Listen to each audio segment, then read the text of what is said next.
Your life is bleeding out into the cold earth. You fought well. You died with a sword in your hand.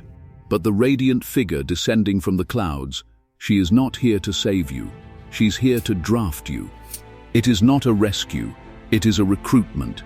The entire grand design, the promise whispered to dying Vikings on 1,000 bloody battlefields, was a lie. Or rather, a truth so terrible, it had to be veiled in glory. You have been told this is the ultimate reward, the afterlife earned by the blade, a paradise of endless feasting and fighting for the worthy. But today, we are not here to retell the saga. We are here to decipher the divine riddle hidden within its walls. We are here to uncover the grim secret of Valhalla and the desperate god who built it. Forget the image of a serene paradise. That is a comforting fiction. To understand the truth, you must first understand the one who conceived it, Odin, the All-Father. He is not the benevolent king you might imagine. He is a god haunted by the future, a god who sacrificed his own eye, not for simple wisdom, but for a glimpse into the terrible machinery of fate. And what he saw in those cosmic depths was an ending. An inescapable, all-consuming twilight known as Ragnarök. He saw a wolf destined to devour the sun, a serpent fated to poison the sky. He saw his own sons, Thor and Balder, fall. He saw the world tree Yggdrasil shudder and burn. He saw a final, unwinnable war. And a god who knows the hour of his own death is a god who becomes obsessed. Every action, every thought, every scheme was now bent toward a single desperate purpose, changing the unchangeable, defying destiny itself.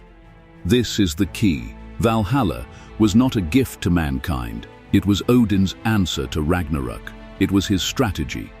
The plan began on the battlefields of mortals. Imagine you are there, lying in the mud of a shield wall, the tang of iron in your mouth, your life bleeding out into the cold earth. You fought well. You died with a weapon in your hand.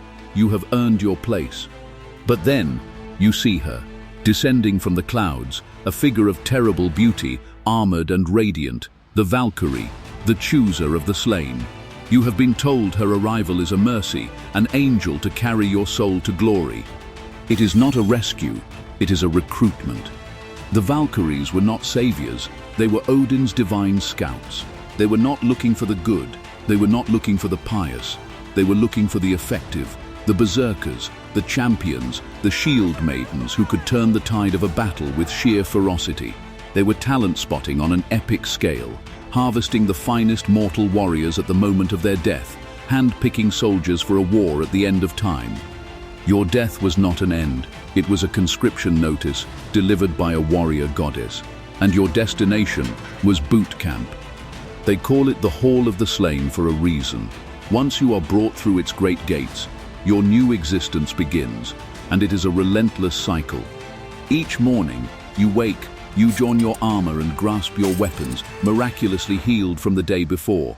You and the thousands upon thousands of other chosen warriors, the Einherjar, march out onto the vast plains of Asgard. And there, you fight, you kill, and you are killed.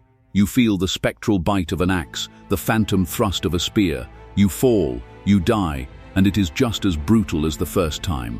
There is no mercy, there is no quarter. Because this is not a game, it is training. And then as evening falls, a miracle, the dead rise.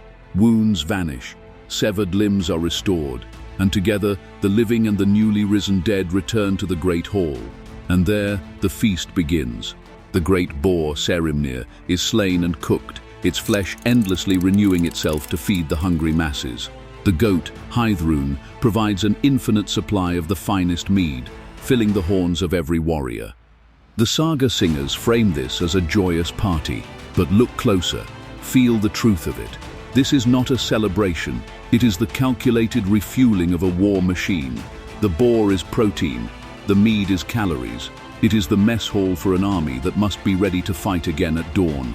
Day after day after day, fighting, dying, feasting, repeating, sharpening their skills for a single final battle.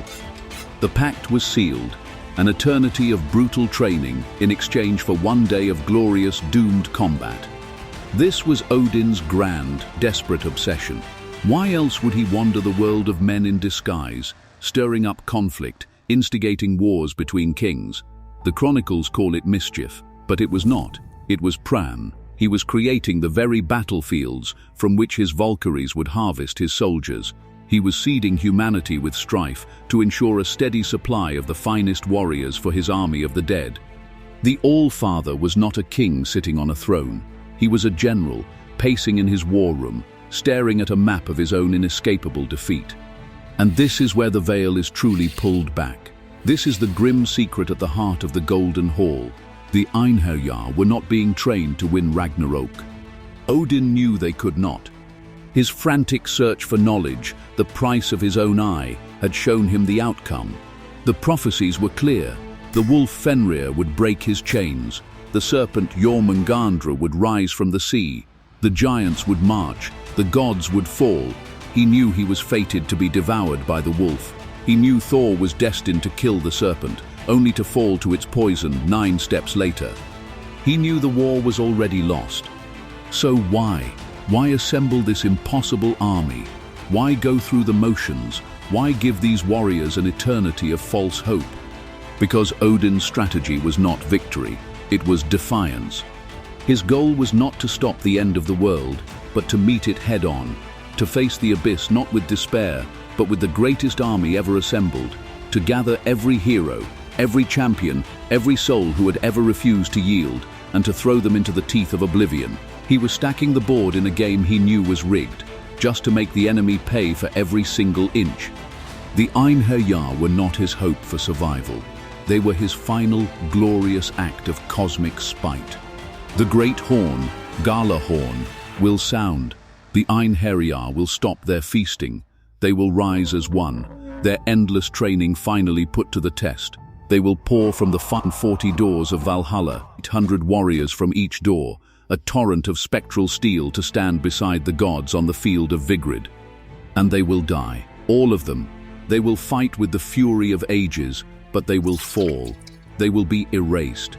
The secret of Valhalla is that it is a monument to the beauty of a lost cause. It is the ultimate expression of the Norse soul, that fate is inescapable, that the world is harsh and filled with monsters, and that even the gods can die. In the face of that cold, hard truth, you are left with only one choice. Not how to win, but how you will lose. Will you be devoured by the darkness cowering in a corner? Or will you be chosen to stand with the gods, your sword in your hand, and charge headlong into the dying of the light? Valhalla was never a promise of eternal life. It was a promise of a meaningful death. A promise that when the end comes, you will not be a victim of fate, but a warrior who met it on the field of battle. The grim secret is that the highest honor their universe could offer was not a place in paradise, but a front row seat at the apocalypse, and a chance to die so gloriously that the echoes of your defiance would outlast the stars themselves.